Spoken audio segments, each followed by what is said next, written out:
بسم اللہ الرحمن الرحیم۔ اللہ تعالیٰ کے بارے میں عقائد۔ اللہ عز و جل ایک ہے، اس کا کوئی شریک نہیں، وہی عبادت کے لائق ہے۔ اسے کسی نے پیدا نہیں کیا بلکہ وہ خود ہی ہمیشہ سے ہے، ہمیشہ رہے گا۔ اس کی ذات و صفات کے سوا کوئی چیز نہ تھی، پھر سب چیزیں اسی نے پیدا کی۔ یہ اونچے آسمان، وسیع و عریض زمین، چمکتا دمکتا سورج، روشن چاند، جھلملاتے ستارے، بلند و بالا پہاڑ، بڑے بڑے سمندر، بل کھاتے دریا، سردی، گرمی، مختلف قسم کے موسم، ہوائیں، بادل، بارش، انسان، جنات، فرشتے، الغرض کائنات کی ہر شے اسی نے پیدا کی ہے۔ وہی سب کو پالنے والا ہے، وہ کسی کا محتاج نہیں، سارا جہاں اس کا محتاج ہے۔ وہ جو چاہتا ہے کرتا ہے، کوئی اسے روک نہیں سکتا۔ اس کے ارادے کے بغیر کوئی کام نہیں ہو سکتا۔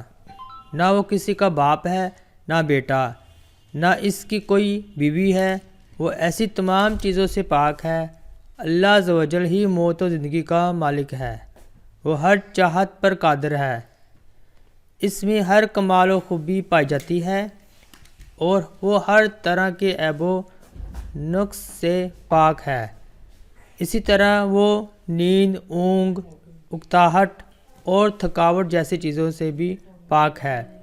وہ ظاہر و چھپی شے کو جانتا ہے، ہر ہلکی سے ہلکی آواز کو سنتا، وہ ہر باریک سے باریک چیز کو دیکھتا ہے، بلکہ وہ تو دل کے رازوں، ارادوں، وسوسوں اور خیالات کو بھی جانتا ہے۔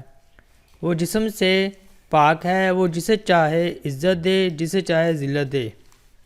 وہ اچھے کاموں سے خوش اور برے کاموں سے ناراض ہوتا ہے۔ وہی مظلوموں کی مدد کرتا اور بیماروں کو شفا دیتا ہے۔ اس کے غضب سے ہر دم ڈرنا چاہیے کہ اس کی پکڑ بہت سخت ہے۔ وہ کسی پر ذرہ برابر بھی ظلم نہیں کرتا۔ اس کا ہر کام حکمت بھرا ہے۔ وہ ماں باپ سے زیادہ مہربان ہے۔ اس کی رحمت دکھی دلوں کا سہارا ہے۔